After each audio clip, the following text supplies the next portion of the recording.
तो आज हम सीखेंगे किसी बिंदु पर इलेक्ट्रिक फील्ड का मान पता करना। तो गाइस स्टूडेंट्स मेरे कॉन्सेप्ट को ध्यान से देखिए, ये न्यूमेरिकल्स को लगाने में बहुत ही ज़्यादा हेल्पफुल होगा। आपके इलेक्ट्रिक फील्ड वाले जितने भी न्यूमेरिकल होंगे बहुत ही आसानी से सॉल्व हो जाएंगे। तो जैसा कि हम मान लेते हैं कि हमारे पास एक क्यू चार्ज है, बड़ा वाला चार्ज है, और हमें इस किसी छोटे से बिंदु एक कुछ दूरी पे एक पॉइंट पी है हमारे पास, और इस पॉइंट पे हमें क्या निकालना है, इलेक्ट्रिक फील्ड का मान पता करना है। तो जिस भी पॉइंट पे हमें निकालना होता है उस पॉइंट को डिजायर पॉइंट बोलते हैं। तो इस बड़े वाले चार्ज की वजह से इलेक्ट्रिक लाइंस बनेंगी। तो इलेक्ट्रिक लाइंस इस वाले पॉइंट, ये जो पी पॉइंट है इस के इलेक्ट्रिक फील्ड के एरिया में है। तो इस पे एक टेस्ट चार्ज मान लेंगे, और ये अगर टेस्ट चार्ज इस पे होगा एक परीक्षण आवेश, तो ये इसके रेंज में है, इसलिए ये आकर्षण का अनुभव करेगा या प्रतिकर्षण का अनुभव करेगा according to definition of electric field. तो यहाँ से हम मान लेते हैं, यहाँ से कुछ डिस्टेंस पे है ये दूरी, तो वो दूरी हम मान लेते हैं आर है। चलिए गाइस अब देखते हैं यहाँ पे क्या होने वाला है। तो ये क्या होगा, ये भी पॉजिटिव, और ये जो टेस्ट चार्ज होता है वो पॉजिटिव होता ही है, क्योंकि मैंने टेस्ट चार्ज को एज्यूम किया है, माना है। आप भी हमेशा मानोगे, जिस बिंदु पे निकालना होगा वहाँ पे हमेशा एक टेस्ट चार्ज मानोगे। तो यहाँ पे इलेक्ट्रिक फील्ड का डायरेक्शन या इलेक्ट्रिक फोर्स का डायरेक्शन, जो हमारा फोर्स का डायरेक्शन होगा वो इस साइड में लगेगा, ठीक है ना, इसको धक्का मारने की दिशा में लगेगा, ठीक है ना। तो जिधर ही इलेक्ट्रिक फील्ड का डायरेक्शन होता है उधर ही इलेक्ट्रिक फोर्स का भी डायरेक्शन होता है, तो हम फोर्स का डायरेक्शन कह लेंगे इसे। तो फोर्स का डायरेक्शन इधर ही हो गया हमारा। तो हम जैसा कि जानते हैं कि ये इलेक्ट्रिक फील्ड जो होता है हमारा एफ अपॉन इस टेस्ट चार्ज के होता है। तो एफ अपॉन इस टेस्ट चार्ज के होता है, तो एफ का तो वैल्यू हम जानते हैं कि ये वाला चार्ज और ये वाला चार्ज, दो चार्ज होते हैं इसमें, Q into Q zero upon R square, इनके बीच का डिस्टेंस। तो यही वाली वैल्यू जो है एफ की वैल्यू है, हम यहाँ पे पुट कर लेंगे।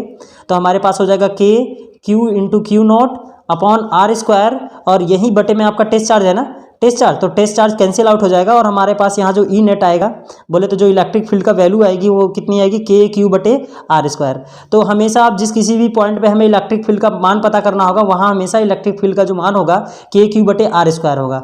तो इसकी यूनिट की बात कर लेते हैं। तो इसकी यूनिट जो होगी वो क्या होगी, एफ का मात्रक क्या होता है, न्यूटन होता है, वहीं से हम देख लेंगे यूनिट। फोर्स का मात्रक न्यूटन होता है, और चार्ज का मात्रक क्या होता है, कूलाम होता है, तो न्यूटन पर कूलाम। और एक फेमस इसका यूनिट और भी है, एक नेक्स्ट यूनिट और भी है, बोल्ट अपॉन मीटर। तो एक यूनिट और इसकी बोल्ट अपॉन मीटर, और एक यूनिट है आपका न्यूटन बाई कूलाम, क्योंकि जो डेफिनेशन होता है उसका फार्मूला होता है एफ अपॉन क्यू नॉट। हम एफ की वैल्यू रखेंगे K Q naught into Q naught upon R square. तो ये क्यू नॉट से क्यू नॉट हमेशा मर जाएगा। तो याद रखना, जिस किसी भी पॉइंट पे हमें इलेक्ट्रिक फील्ड पता करना होता है, या नोट पॉइंट लिखने वाली बात है, आप लिख लीजिएगा कि जिस किसी भी पॉइंट पे हमें इलेक्ट्रिक फील्ड का मान पता करना होता है वहाँ एक टेस्ट चार्ज रखा जाता है, और वो टेस्ट चार्ज हमेशा इलेक्ट्रिक फील्ड जब वैल्यू निकल जाएगी तो टेस्ट चार्ज हमेशा कट जाता है।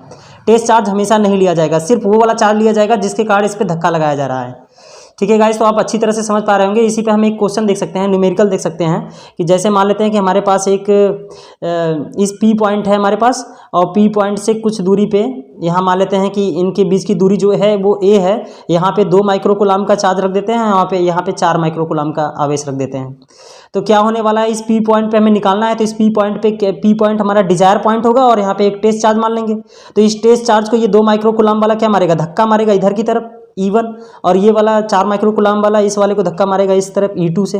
तो याद रखिएगा कि अगर दोनों वेक्टर अपोजिट है तो ये दोनों का ई नेट क्या हो जाएगा, आपस में घट जाएगा। तो ई नेट जो होगा वो हो जाएगा E1 माइनस E2। तो यहाँ पे हम E1 माइनस E2, तो E1 की वैल्यू, पहले तो हम E1 की वैल्यू देखेंगे तो क्या होगा, ये टेस्ट चार्ज लेना ही नहीं है आपको, ये टेस्ट चार्ज लेना ही नहीं है। तो हो जाएगा आपका 2 के, ठीक है, के इंटू क्यू का मान कौन सा लेना है, 2 माइक्रोकूलाम वाला अपॉन आर स्क्वायर कितना है आपका, ए स्क्वायर। तो 2 माइक्रोकूलाम अपॉन ए स्क्वायर, E1 की वैल्यू। आप E2 की वैल्यू भी ऐसे पता कर सकते हैं। कौन वाला टेस्ट चार्ज लेना नहीं है कि टेस्ट चार्ज कट जाएगा, तो यहाँ पे आ जाएगा 4 माइक्रोकूलाम, के इंटू 4 माइक्रोकूलाम अपॉन दूरी ए स्क्वायर। अब इन दोनों को सब्ट्रैक्ट कर लेंगे, आपका आंसर आ जाएगा। तो आई होप आप इस बात को समझ पा रहे होंगे। अभी मैं इसके न्यूमेरिकल्स और इसके जो क्वेश्चंस होंगे मैं सुपर पोजीशन में करवाऊंगा। तो ये जो E1 माइनस E2 है ये घटा है, ये सुपर पोजीशन से आया हुआ है। हम यहाँ आपको बताने वाले थे E1 की वैल्यू कैसे आएगी और E2 की वैल्यू कैसे आएगी। तो हमें इस टेस्ट चार्ज को लेना ही नहीं होता है, हमें वो लेना होता है जिसके कारण इस पर धक्का मारा है। अच्छा, अब हम देख लेते हैं इनका देख लेते हैं वेक्टर फॉर्म। तो हम यहाँ के वेक्टर फॉर्म की बात करेंगे, ठीक है ना। इसका वेक्टर फॉर्म देख लेते हैं। वेक्टर फॉर्म बहुत ही आसान होता है निकालना, जैसा कि मैंने वेक्टर फॉर्म के कॉन्सेप्ट में बताया है मैंने, कि जैसे हमारे पास इलेक्ट्रिक फील्ड इक्वल टू क्या होता है, के क्यू बटे आर स्क्वायर होता है। तो हम क्या सिंपली इसमें सिर्फ यूनिट वेक्टर आर से मल्टीप्लाई कर लेंगे। किससे मल्टीप्लाई कर लेंगे? यूनिट वेक्टर आर से मल्टीप्लाई कर लेंगे और हमारा आंसर आ जाएगा। तो यूनिट वेक्टर आर जो होता है ना, वो हमारा vector R upon mod of R होता है। बस यही वैल्यू यहाँ पे रख लेंगे, हमारा वेक्टर फॉर्म में इलेक्ट्रिक फील्ड बदल जाएगा। तो यहाँ पे के क्यू बटे आर स्क्वायर, और यहाँ पे आर का मान जो होगा हमारा vector R upon mod of R होगा, और हमारी वैल्यू ये जो निकल के आने वाली इलेक्ट्रिक फील्ड के वेक्टर फॉर्म पता चल चुका है हमें। वेक्टर आर अपॉन ये कितना हो जाएगा, आर आते 3, आर पावर 3। तो ये जो हमारा दिखा है वो वेक्टर फॉर्म है। तो गाइज आप समझ पाएंगे वेक्टर फॉर्म क्या होता है।